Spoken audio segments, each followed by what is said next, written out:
Hello दोस्तों, आप सब कैसे हैं? मेरा नाम सिमरन है। मैं 2 साल की हूँ और लखनऊ के पास एक छोटे से गांव में रहती हूँ। मेरा फिगर कैसा है? वाह, क्या कहूँ। लोग कहते हैं कि मैं एकदम बर्फ जैसी सफेद हूँ और मेरा शरीर ऐसा है कि जब मैं चलती हूँ तो ईव भी डायन जैसी लगती है।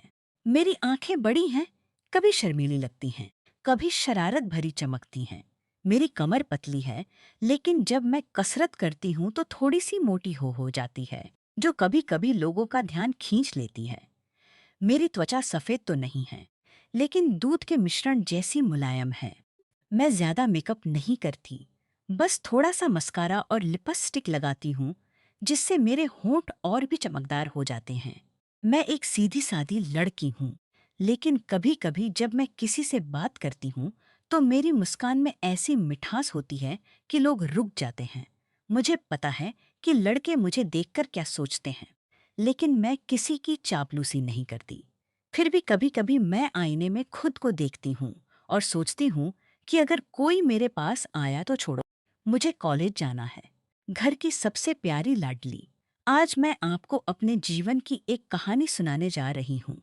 एक बेटी की कहानी जो मेरे मामा के साथ रहती है। मामा मेरे पिताजी के छोटे भाई हैं और घर के ठीक बगल में रहते हैं। चार्ली के आसपास अमरा बहुत छोटी दिखती है, लेकिन वह सच में बहुत छोटी लगती है। पतला शरीर, सुडौल स्तन और वह मुस्कान मेरा दिल धड़का देती है। कहानी उस दिन से शुरू होती है जब मैं कॉलेज से लौट रही थी और घर पर कुछ ऐसा हुआ जिसके बारे में मैं पूरी रात सोचती रही। उस दिन मैं जल्दी उठी और कॉलेज जाने के लिए तैयार होने लगी। मेरा कमरा ऊपर की मंजिल पर है। नीचे रसोई में मेरी माँ रोटी बना रही थी। मामा हमेशा आते हैं क्योंकि वे घर के पास रहते हैं और पिताजी के साथ मिलकर हम सब खेत का सारा काम संभालते हैं। मैं शीशे के सामने खड़ी होकर अपनी कुर्ती ठीक कर रही थी। आज कुर्ती थोड़ी तंग थी, जो मेरे शरीर से चिपक रही थी। मैं सोच रही थी कि कॉलेज के लड़के इसके बारे में क्या कहेंगे। तभी दरवाजा खुला और मामा अंदर आए।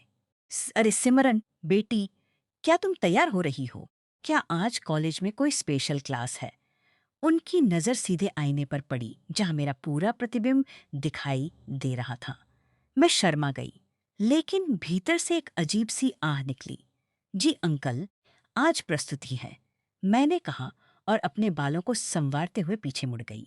वे मुस्कुराए और अंकल जी ने मेरी तरफ देखा और कहा, सिमरन, अब तुम बड़ी हो गई हो बेटी, अब तुम्हारी शादी हो सकती है। क्या कॉलेज में कोई लड़का पसंद आया? मैं शर्मा गई। उन्होंने कहा, वह अब पढ़ाई पर ध्यान दे रहा है। उन्होंने मजाक में कहा, पढ़ाई के साथ साथ अपने दिल की सुनना भी जरूरी है बेटी। कभी कभी सबसे अच्छा घर के पास वाला ही होता है। मामी को लगा, लेकिन मैं सोचने लगी कि इसमें कुछ भी गहरा नहीं है।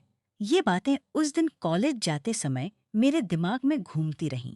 जब मैं रात को वापस लौटी तब अभी यही सब चलता रहा। यह सामान्य बात थी, लेकिन चाचा जी हर दिन आते थे और हर बार उनकी बातें मुझे अंदर तक झकझोर देती थीं।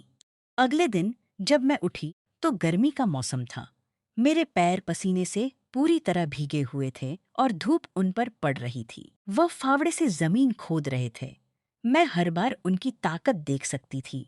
मैं उन्हें देखती रही। तभी उन्होंने मुझे पकड़ लिया। समरा, आओ बेटी, इस नए बीज को देखो, इससे बहुत मीठा फल निकलेगा। मैं उनके पास गई। जब मैंने बीज उठाना शुरू किया तो उनका हाथ मेरे हाथ से छू गया। उन्होंने कहा, बेटी, तुम्हें बीज को धीरे धीरे दबाना होगा, तभी यह अच्छे से सूखेगा। यह सुनकर मेरा दिल जोर से धड़कने लगता है। मैं शर्मा गई और बोली, जी हाँ, आप तो इसमें गुरु हैं, मुझे भी सिखाइए। उन्होंने मुझे समझाया, जी बेटी, मैं तुम्हें सिखाऊंगा, लेकिन धीरे धीरे, मुझे जल्दी करना नहीं आता। उस समय मुझे लगा जैसे कुछ होने वाला है, लेकिन उन्होंने बात बदल दी। चलो चलो, मम्मी को बता देना, आज नहीं, हम सब्जियां खाएंगे। मैं यहाँ आई, लेकिन वो बात मेरे दिमाग में अटक गई। शाम को घर में सब लोग टीवी देख रहे थे।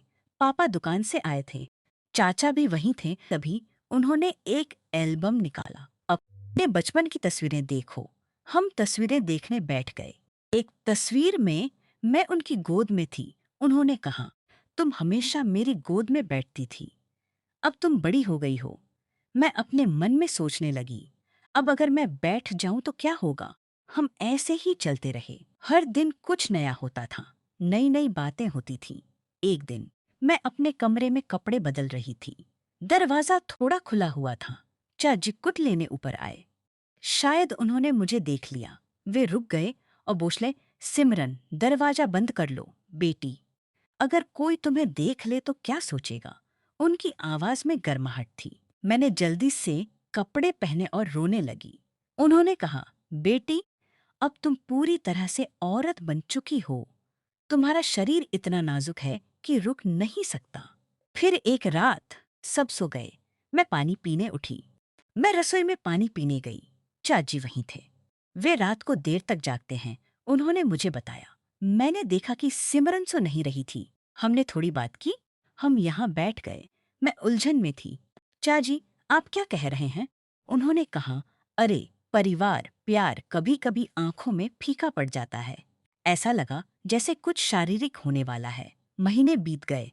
मैं उलझन में थी। फिर एक दिन चाची ने कहा, सिमरन, मैं तुम्हें एक राज बताता हूँ। मैं तुम्हें अपनी बेटी की तरह मानता हूँ। तुम्हारे लिए एक सरप्राइज है। उन्होंने मुझे एक बड़े शहर के कॉलेज का एडमिशन लेटर दिया। उन्होंने कहा, बेटी, मैं तुम्हारे लिए पैसे बचा रहा था। अब पढ़ाई करो और अपने सपने को पूरा करो। बस इतना ही। ये मेरे दिमाग का खेल था। चाह जी ने मुझे बॉस की तरह प्यार से सहारा दिया। मैं खुशी से रो पड़ी। अब मैं शहर में पढ़ाई कर रही हूँ। मैं चाह जी से हर दिन बात करती हूँ। इस कहानी से मुझे ये सीख मिलती है कि अगर आप अपना रूप बदल लें तो सब कुछ अच्छा लगने लगता है। शुरुआत में लोग कुछ और सोचेंगे, लेकिन अंत में सब कहेंगे, वाह, क्या कहानी थी।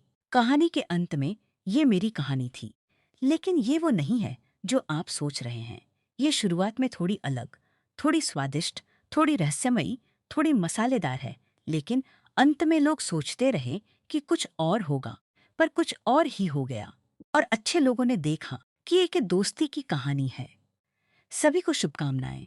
अगर आपको ये कहानी पसंद आई तो चैनल को सब्सक्राइब करें, शेयर करें और वीडियो को लाइक करें, शेयर करें।